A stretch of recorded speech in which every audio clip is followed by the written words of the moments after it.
Hello and welcome to our special coverage of the Russian invasion of Ukraine. I'm Olumide Macaulay. The headlines.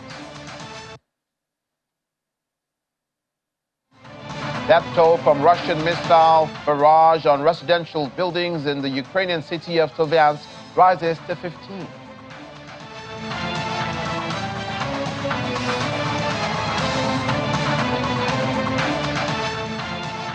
Brazilian President Luiz Inácio Lula da Silva says Europe and the United States contribute to the continuation of the war in Ukraine. Plus,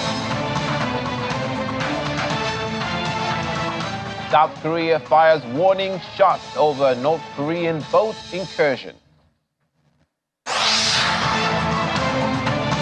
Thank you so much for joining us. The death toll from Friday's Russian missile barrage on residential buildings in Sloviansk, Ukraine, has risen to 15. Pavlo Kyrylenko, the head of the Donetsk region's military administration, said in a Telegram post that a further 24 people were wounded in the strikes. Kyrylenko says rescuers pulled 5 people, including a 14-year-old girl, from under the rubble. The bodies of 10 of the victims were also recovered. At least 8 explosions rocked the city of Sloviansk on Friday as Russian forces targeted it with S-300 rockets. The strikes hit apartment buildings, houses, administrative buildings, and a schoolyard. Brazilian President Luiz Inácio Lula da Silva again proposed establishing a group of countries not involved with the Russia-Ukraine war to broker peace, saying he had discussed the matter with his Chinese counterpart Xi Jinping. The Brazilian president told reporters in Abu Dhabi, where he finished a trip to Asia, that he was trying to gather a group of leaders that will prefer to talk about peace rather than war. He said that the United States and the EU should stop encouraging the war in Ukraine, adding that nations that are supplying weapons should be convinced to stop doing so. The US and the EU have been major suppliers of arms and aid to Ukraine following Russia's invasion.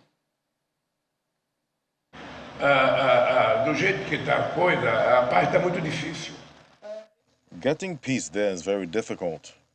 President Putin does not take the initiative to stop. Zelensky does not take the initiative to stop. Europe and the United States contribute to the continuation of this war. I think we need to sit at a table and say, that's enough. Let's start talking, because war never brought and will never bring any benefit to humanity. Now we are trying to form a group of countries that have no kind of involvement with the war, do not want the war to continue, that want to build peace in the world, to talk to Russia and Ukraine, but also the United States and the European Union. Brazil President Luiz Inácio Lula da Silva.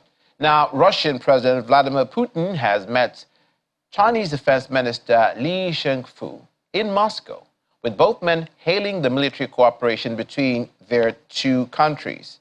The meeting comes less than a month after the Chinese President Xi Jinping's 3-day state visit to Moscow. Footage of the meeting shows Putin shaking hands with Li and then sitting down at a table. Russian Defense Minister Sergei Shoigu was also present. Russia and China, which declared a no-limits partnership, have moved to further strengthen their economic, political, and military ties since Moscow sent tens of thousands of troops into Ukraine in February 2022. Еще раз подчеркнуть, что визит прошел. Вы прибыли в Россию. Dear Comrade Minister, I am very glad to see you.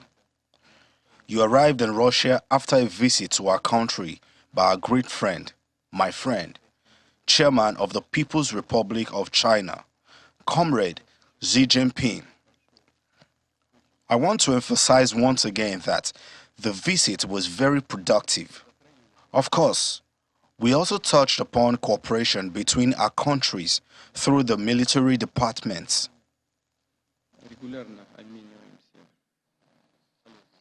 The President of Russia, Vladimir Putin, now Japanese Prime Minister Fumio Kishida, vowed to keep world leaders safe during the G7 meetings in the country. a day after a man threw what appeared to be a smoke bomb at him during a campaign speech.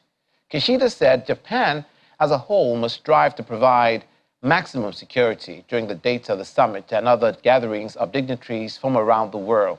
It comes as G7 foreign ministers, including U.S. Secretary of State Anthony Blinken, began 3 days of talks in central Japanese town of Kurizawa, Nagano Prefecture. On Saturday, Kishida had to abandon a speech he was giving in support of his ruling party's candidate in a by-election in Wakayama when a small explosive device was thrown at him.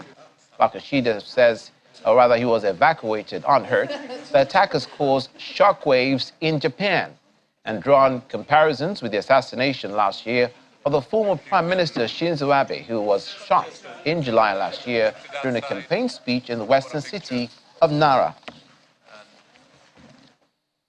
Officials say South Korea's military has fired warning shots to expel a North Korean vessel that crossed the two countries' disputed maritime border. The South Korean Joint Chiefs of Staff said that it fired warning shots and broadcast warnings to turn back a North Korean patrol boat that breached the northern limit line at around 11 a.m. on Saturday.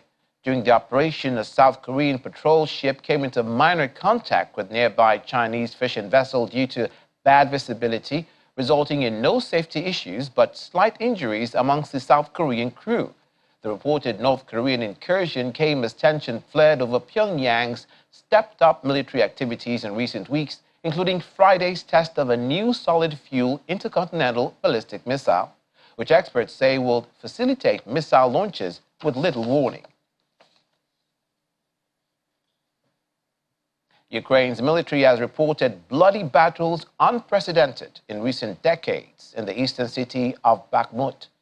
The reported battles comes as the Russian Defense Ministry said fighters from its Wagner mercenary group had captured 2 more areas of Bakhmut. Wagner has spearheaded Russia's attempt to take the city. The main target of Russian offensive in eastern Ukraine since last summer, the fight has been the longest and deadliest battle of the war for both sides. Meanwhile, Russia claimed advances in Bakhmut. Russia's defense ministry said in a briefing that Wagner assault units have successfully advanced, capturing 2 districts on the northern and southern outskirts of the city. It added that Russian army paratroop units were supporting the claimed advance by holding back Ukrainian forces on the flanks.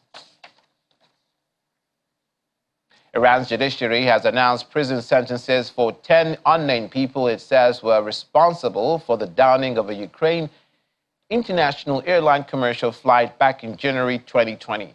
According to the official judiciary news site, the prime suspect in that case, identified only as the commander of the Tor M1 surface-to-air missile defense system that shut down the plane with 2 missiles, received a 10-year discretionary sentence for not heeding orders and 3 years for being accessory to semi-intentional murder.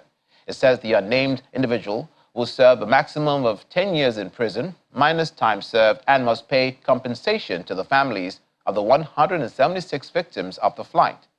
Additionally, 2 personnel who were operating the missile system each received 1-year sentences, while other officials in Tehran's air defense controls and the aerospace division of the Islamic Revolutionary Guard Corps were given sentences ranging from 1 to 3 years. However, the suspects will also reportedly face more punishment that were not specified by the Iranian judiciary. Now let's talk to our guest, Mr. Tony Agwins. He's a researcher, senior lecturer at the Anglia Ruskin University, joining us virtually from London. It's good to have you on the program this morning. Good morning, Olamide, and how are you doing over there in Lagos? We're doing great. Thank you so much for being with us. Let's begin with the comments from the Brazilian president. Or rather, let me even start from the recent position of the Ukrainian president, Vladimir Zelensky, who has said that there will be no negotiations anymore while Vladimir Putin is president of Russia. He's been quoted as saying so, and that has effectively put an end to negotiations from the Ukrainian side with Russia. But do you see the attempts of Brazil's president as yielding any fruit? Yeah, thank you for that question, and thanks for having me on your program this morning. I will say that President Zelensky's remarks about, no room for future negotiations with Russia is not unexpected, considering the way this invasion of his country by Russia has been going on since February last year. So he's very much in his right to make that kind of statement, considering all the devastation that Ukraine has gone through in the last 14 months when this crisis started. But there seemed to be a glimmer of hope, like you said in your report, from President Lula da Silva of Brazil, who has called for a peace group of countries who are not directly involved in this crisis, for everybody to come to the negotiating table and talk. Because before now, keen observers, of international affairs has expected that, the United Nations will really play a key role in bringing Russia and Ukraine together. But for some reason, that has not happened. So this side intervention by President Silva da Lula of Brazil probably just be what everyone has been waiting for over the past 14 months. And I think it is a good suggestion from the Brazilian leader. Do you think that Brazil has that much goodwill amongst the nations concerned to be able to push this through? Do they have as much weight internationally as maybe Turkey or France or the UK or the EU, who have outmaneuvered themselves from negotiating with Russia? Yeah, I think when I saw the Brazilian president, he gave me some hope. And just like when the Pope, also said something along this line late last year, nothing really came out of that. So, considering the fact that Brazil is not directly involved in this crisis, he may be able to, and he's an experienced world leader. He's a second-time president. He's been there, came back to take over the presidency of Brazil. So I believe he's got the personality. He has the network in the committee of world leaders to pull some strings. So, and then he also said, if you listen to Da Silva's speech, he also said that he already spoke to the Chinese president, who has, somehow fortuitously is trying to, push himself as a global statesman, even though can never really trust, what the Chinese, what they do. So, talks like this, bring some measure of hope that this crisis can be brought to the negotiating table.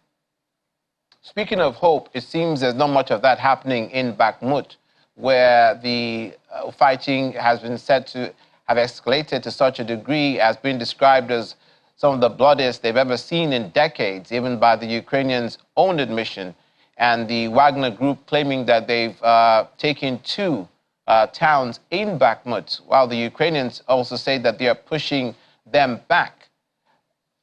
With this fighting continuing in that regard, what's your view of how Russia keeps ramping up the tempo against the Ukrainians?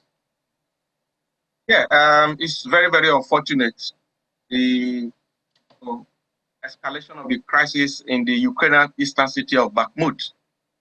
And everyone is just like, what is it that the Russians want with Bakhmut? They are really keen on taking that city, but the Ukrainian military has been really repelling them. There's been a lot of bloody clashes in that region of Ukraine. Let's not also forget that Russians have not really, gotten the success they actually thought they would have in Luhansk. Remember, they've declared the People's Republic of Luhansk in one region of Ukraine, where they had that sham referendum towards the end of last year. So everyone is wondering, what is it about Bakhmut that the Russian, military really want to achieve? What is their aim there? But it's all about territorial expansion anyway.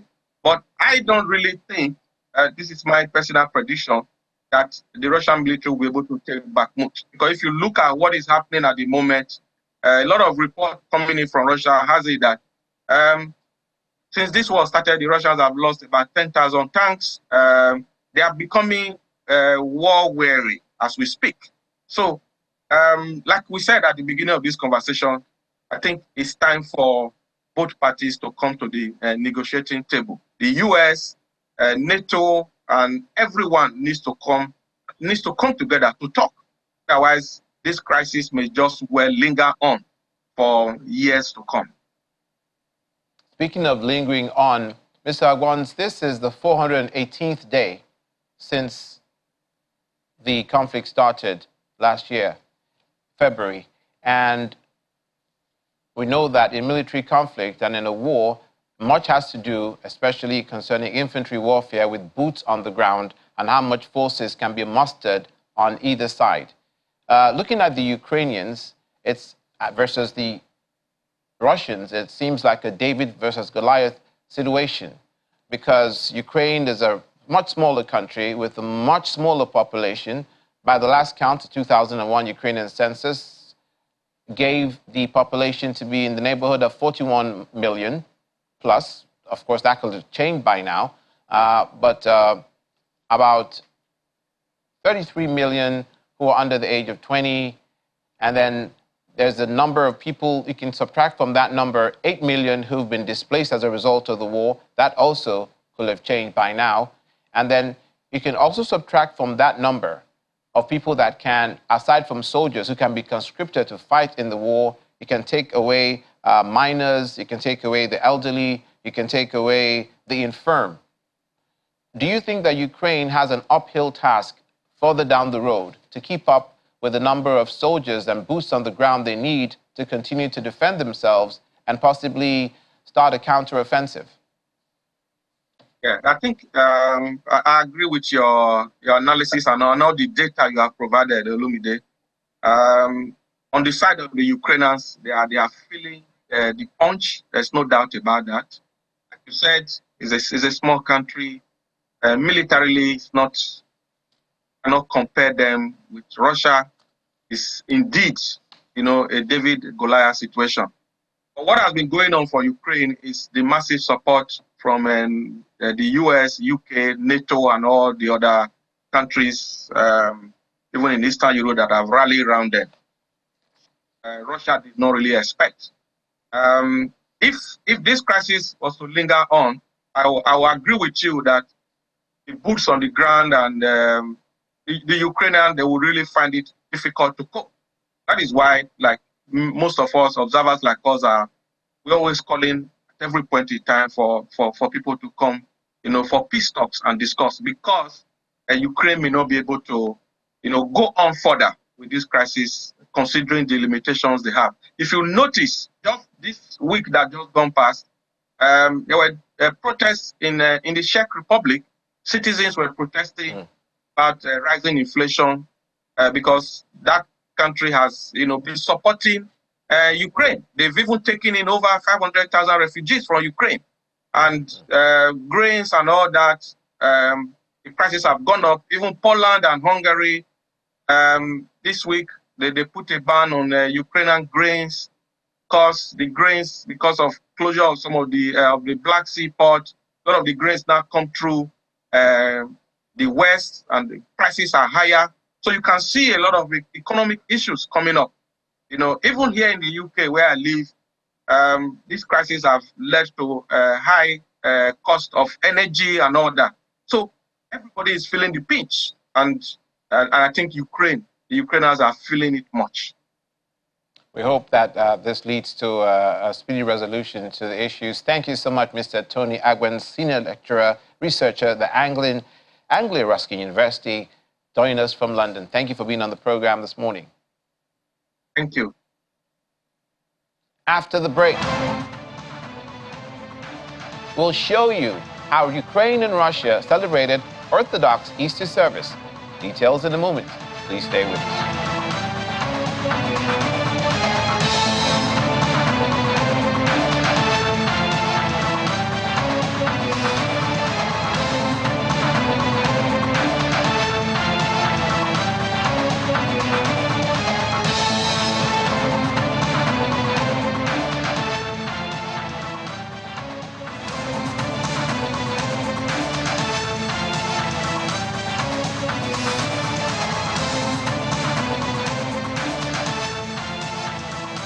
Welcome back.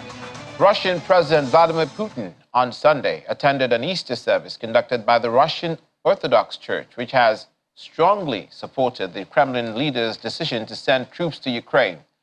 President Putin, dressed in a dark suit, white shirt and dark purple tie, stood to one side in Moscow's Christ the Savior Cathedral holding a lit red candle. The Russian leader crossed himself several times during the ceremony, known as the Divine Liturgy, when Patriarch Kirill announced Christ has risen. President Putin joined the other members of the congregation with the reply, truly, he is risen. Kirill's statements supporting Russia's invasion, which Kiev and Western nations condemn as an act of aggression, have splintered the worldwide Orthodox Church. In January, President Putin commended the Church for supporting Moscow's forces fighting in Ukraine in an Orthodox Christmas message designed to rally people behind his vision of a modern Russia. Христос воскресе! Христос воскресе! Христос воскресе!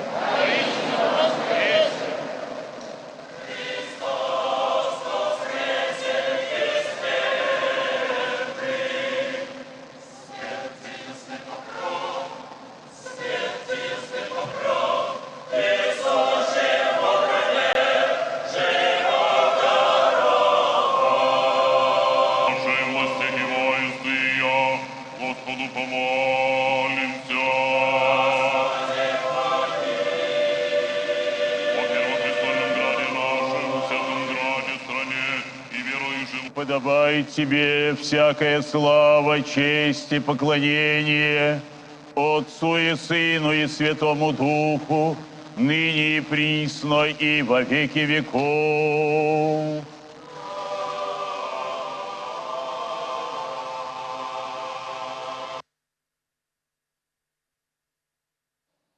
Meanwhile, Ukrainian believers in a northern village retaken from Russian forces a year ago also celebrated Easter at their war-damaged church. Lukashivka in the Chernihiv region was occupied by Russian forces from the beginning of March 2022 and reported recaptured by the end of the month. The church was built at the beginning of the 20th century, and local media reported last year that Russian troops used it as an ammunition depot. As the reason for its damage, about 36 of believers came to the church compound to receive the priest Serhi's blessings. The priest says everything burned down, in his words, but it doesn't matter. The most important thing is that the church is still here. The church represents human souls. The people that come here are ones that actually curate the church itself. He also added that his community had decided last year to break ties with the Orthodox branch accused of links with Moscow and instead join the Orthodox Church of Ukraine. Христос воскрес!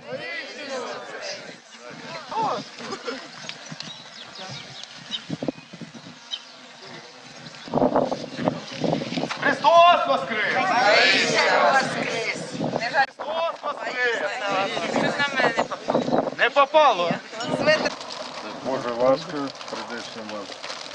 Staying with the Easter season during the Russia-Ukraine war, Ukrainian troops near the border with Belarus celebrated the Orthodox Easter with traditional bread and painted eggs. Having organized an Easter picnic near their bunker and their trenches, the soldiers were joined by Priest Serhiy Naiv, a high-ranking commander. That is not the priest Serhiy, but another Serhiy called Serhiy Naiv, a high-ranking commander of the Ukrainian army.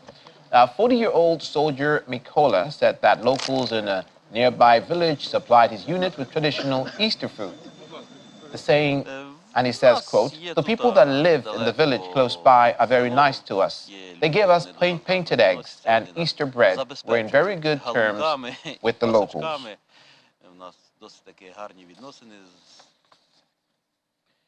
A senior Ukrainian official has said that more than 100 Ukrainian prisoners of war have been released and returned home in a great Easter exchange as Orthodox Ukrainians mark the holidays for a second time since Moscow unleashed its brutal full-scale war last February. Dozens of families had special reasons to rejoice, as presidential advisor Andriy Yermak announced that 130 soldiers, sailors, border guards, and others captured by Moscow were on their way back home following a big Easter prisoner exchange. Yermak said in a Telegram post that those released included troops who fought near Bakhmut, the eastern mining city, that has for months now been the focus of Russia's grinding offensive.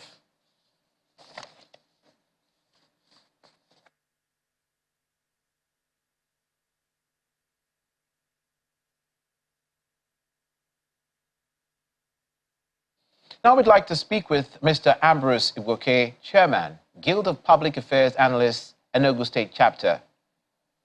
You're welcome to the program this morning.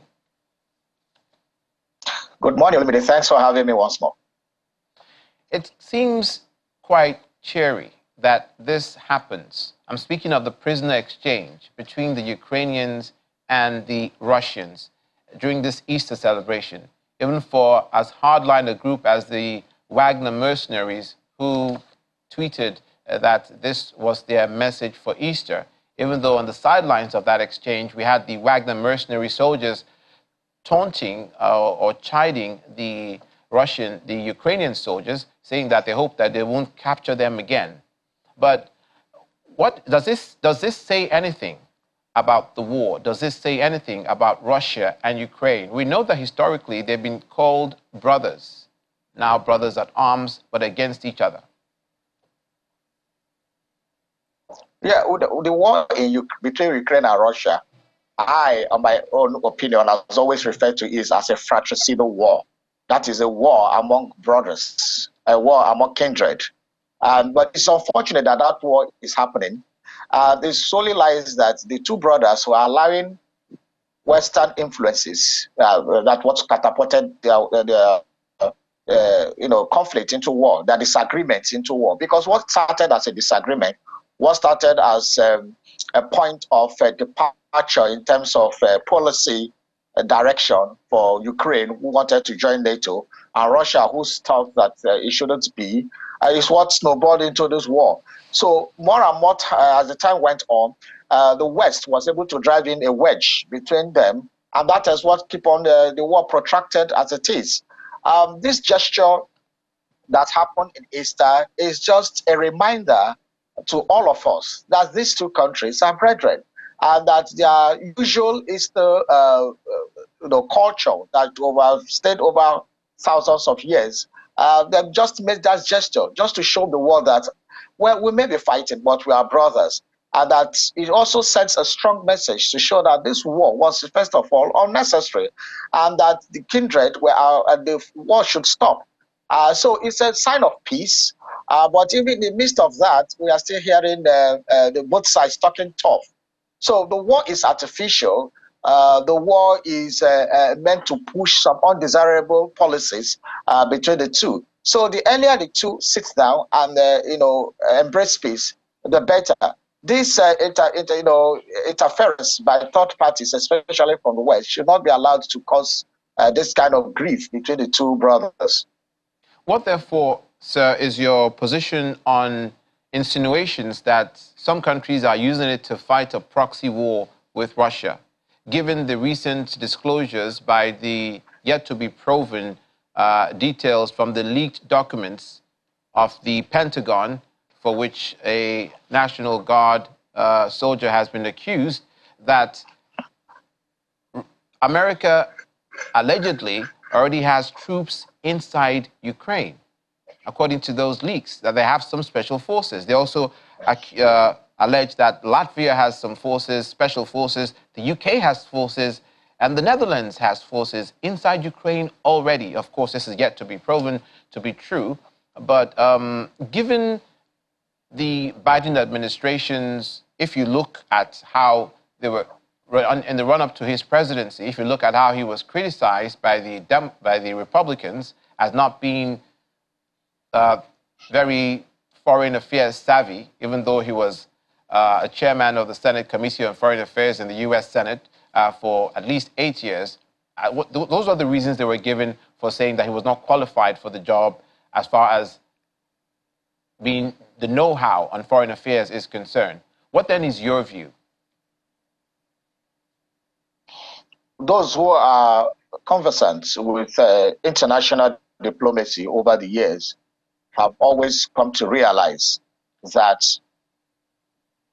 America and Russia have always engaged in Cold Wars, and in carrying out those Cold Wars, they have never at any time attacked each other directly. They have always maintained a distance and always, averted direct confrontation. So what did these two superpowers do?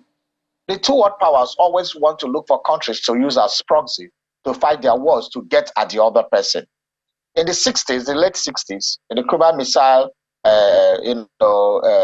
saga, we found out that Russia was trying to use Cuba to have a proxy war in the United States of America, which America vehemently fought against and ensured that that didn't happen. So over the years, there have been scrambled for Russia, that time USSR, and USA also to have to fight for foreign domination. And that is where we had in the 70s, especially, where you have the East Bloc and the West Bloc. Nigeria at a time, because of its quarrel with apartheid and the fight against apartheid in the 70s, stopped relationship with the West, kind of, and started backtracking and going towards the Soviet bloc. And that is where we had, for example, the time we built the National Theater was built by the Soviets. The Alaja steel plant was built by the Soviets. Even a lot of the Abeokuta steel plant and a lot of industries we built that were built by the USSR then. So it was also a way of Nigeria registering its discontent about apartheid, which was promoted by the West then. So it has always been this shadow war. So Russia will want to have a scramble of some foreign relations called East Bloc. But after the disintegration of USSR in the 90s, this time around they are using countries. So this one is just a latest attempt by the United States of America rallying all the others as the West under NATO, because this NATO, everything, the agenda for NATO has been set by the United States of America. So unless we're trying to deceive ourselves from some niceties, NATO is US. And so whatever NATO is doing is the US that is actually prescribing what is happening in this shadow war. For example, you will see the body language of France from Emmanuel Macron. You could see that he's somehow disinterested in the whole thing and he wants it to end quickly. And so also Britain. Britain may be sending us to support America, but you could see that their body and soul is not into this war. They're just like what as US is taking it.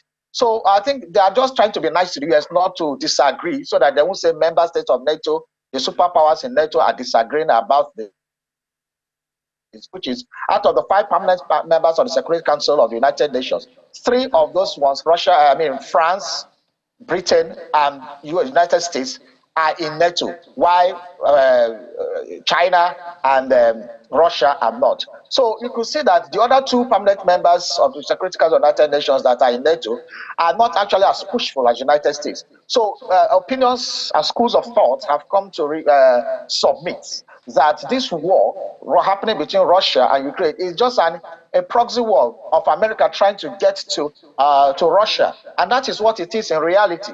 But it is unfortunate, as I keep reiterating, that Ukraine has allowed itself to be used as a tool in this unnecessary war, thereby causing death, hardships, and economic damage to its people. And so the plot thickens. Thank you so much, Mr. Ambrose Sigbuke, Chairman, Guild of Public Affairs Analysts, Enugu State Chapter, for your thoughts on the issues. Thank you very much, Olumide, for having me on the show.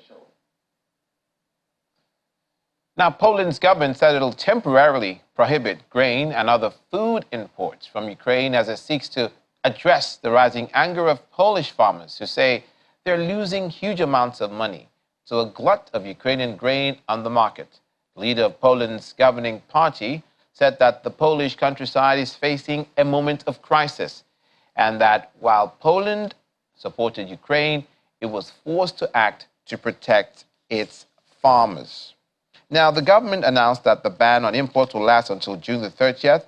The regulation also includes a prohibition on imports of sugar, eggs, meat, milk, and other dairy products, and fruits and vegetables.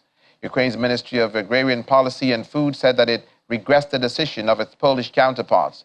The ministry also proposed the two countries come to a new agreement in the coming days that will satisfy both sides. Meanwhile, the European Commission has rejected bans introduced by Poland and Hungary on Ukrainian grain imports.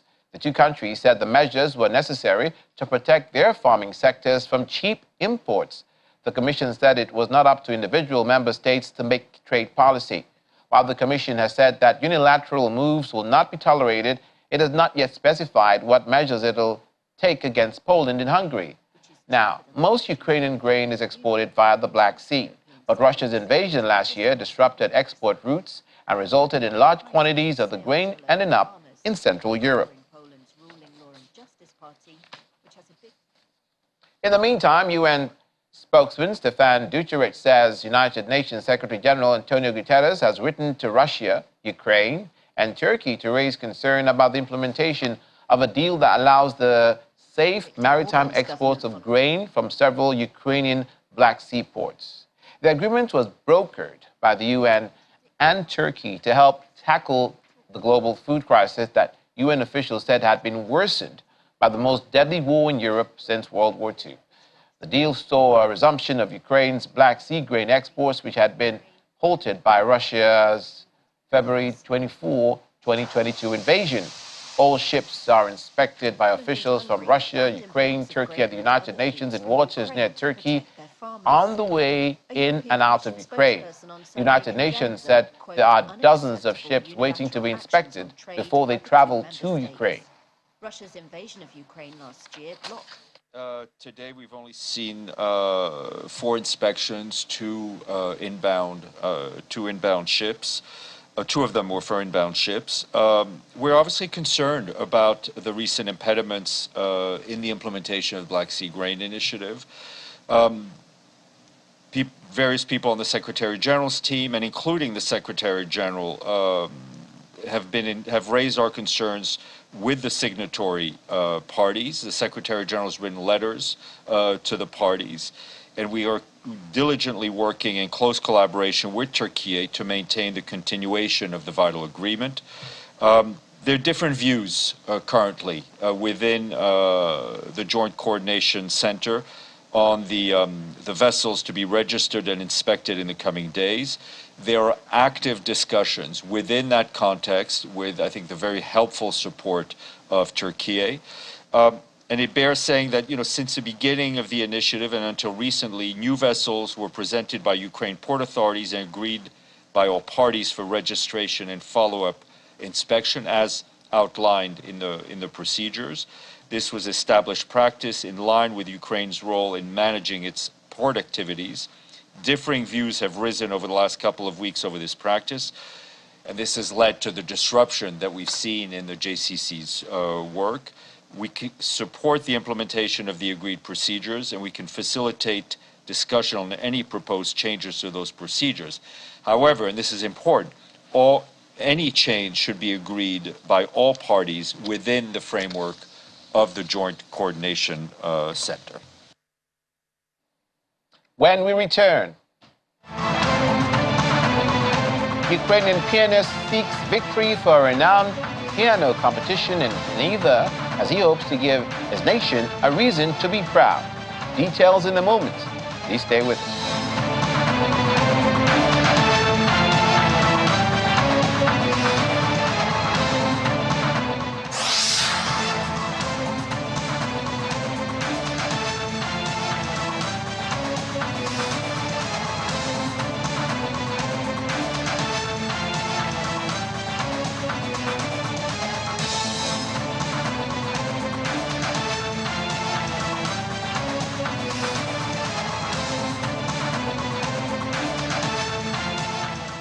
Welcome back to our special coverage of Russian invasion of Ukraine, and riding shotgun with me for a few moments as we explore the business perspective of this invasion is Ini John Mekwa.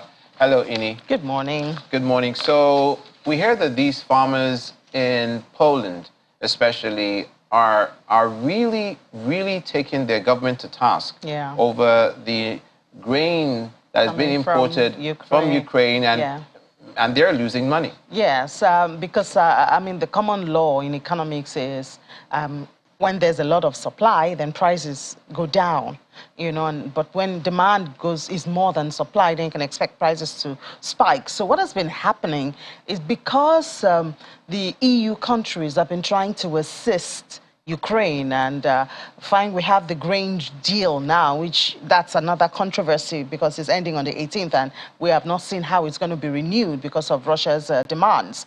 But what has been happening is Ukrainian wheat, corn, sunflower, rapeseed, they've been circulating in the EU countries. So that means that a lot of those countries have had access to Ukrainian crops, Ukrainian grains, and it comes at a cheaper price because obviously Ukraine is trying to dispose of what it has and it doesn't have a lot of avenue to reach out to buyers outside of EU, so it ends up going around EU. So obviously, because it's cheaper, it's more available, and the government of these countries, in this case, Hungary and Poland, they have set aside some rules. They remove some restriction, some of those export bills that they're supposed to be paid, you know, to export some of these crops into the country. Right. They have been relaxed. So it now comes in cheaper into these countries. That means that consumers would prefer the Ukrainian wheat,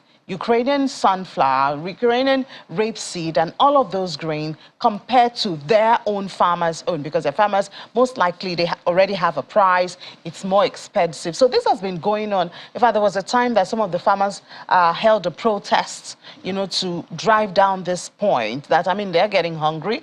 And still, we see these countries trying to render help. I know the other time, a country like Poland offered itself as a station for power, electricity, you know, when the electricity infrastructure in Ukraine was getting burned and in the war, you know, so they still have to assist and send revenue or use revenue to give assistance to Ukraine, and yet their farmers are not making this revenue. So how are they going to survive? So the farmers have been complaining for a while. So now it just seems like, you know, the governments of Poland and Hungary are taking it up to say, we need to do something about this. So for a country like Hungary, they have said the restriction is onto the 30th of June.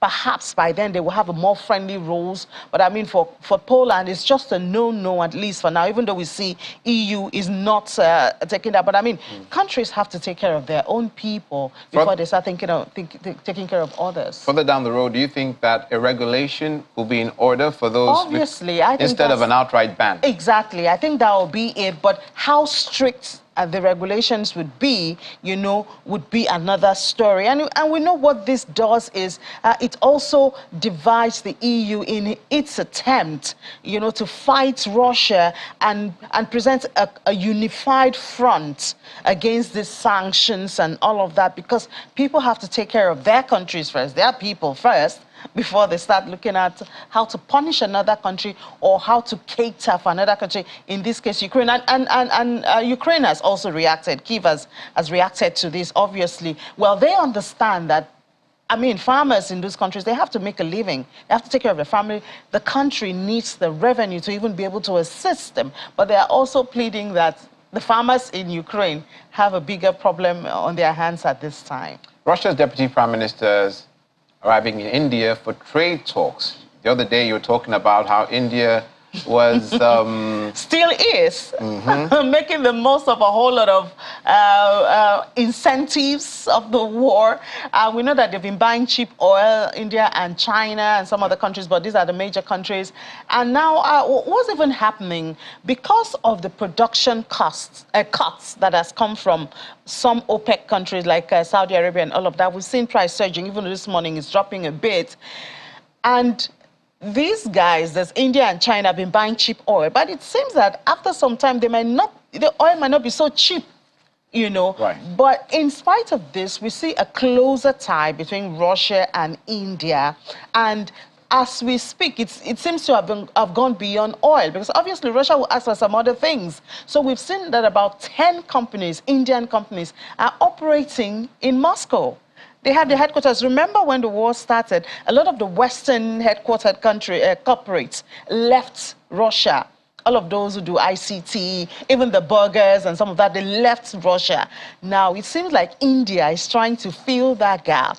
So as we speak, we have about 10 of Indian companies open branches and doing well in Moscow, you know, and Russia. And according to the numbers, they have taken in about $130 million investments so far. And they're planning to expand on that. That's why you have the minister visiting India. So, Right. I mean, I know the next question will be, will India be sanctioned, you know, for dealing with the unfriendly country? Well, I guess we'll wait and see. Speaking of sanctions and countries being sanctioned, Hungary seems to have escaped that as far as Yeah. the International Investment Bank is concerned, after the U.S. Treasury Department imposed sanctions on the Russian-controlled bank. This is interesting to me because we know that the leader of Hungary, Viktor Orban, has been accused by the U.S. of not playing to the gallery. They're a NATO member, they're an EU member. They have not ratified Sweden's membership for NATO. For NATO, And they're towing the line of Turkey. But in this investment bank, they seem to have said hands up. Yeah, because I mean, I guess they saw that the losses they had tried. I mean, a lot of people actually believe that Hungary is not in support of the sanctions against Russia, perhaps because they have investments such as this bank. Russia has about 45% investment in this bank. Hungary has about 25, 26% in this bank. So the sanction goes to, you know, some executives of the bank and all of that. So obviously it's going to affect customers, it's going to affect transactions. So some companies or some of those exports and insurance that we see that used to use this bank, they're going to want to shift away from it. So that's why Hungary is actually going away. They're going to have to lose some money, obviously, because if you have about 25% investment in a company and then you just decide to turn your back towards it, that means you're losing a whole lot of things. But I guess because they have tried to go around it before now and it didn't seem to work for them, so perhaps let's lose a little today.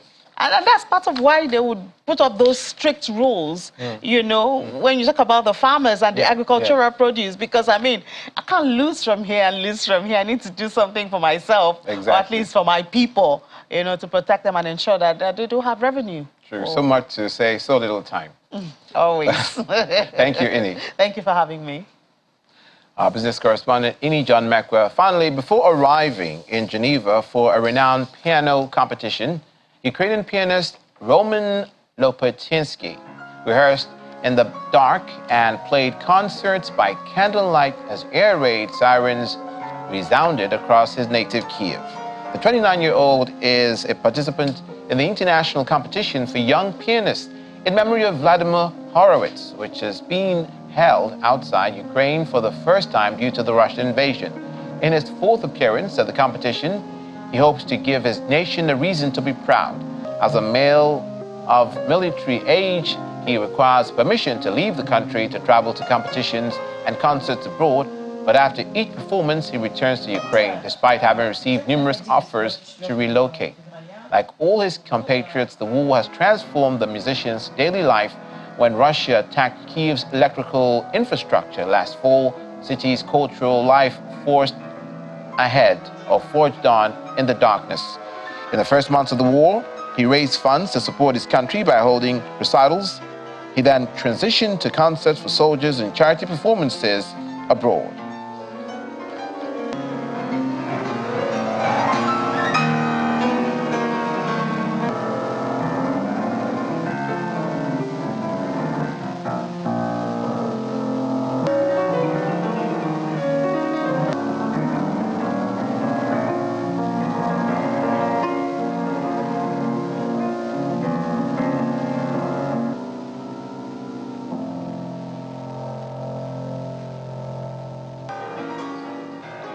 And like Tchaikovsky or Mozart or Beethoven, let's hope we hear more of the sounds of music and not the drums of war.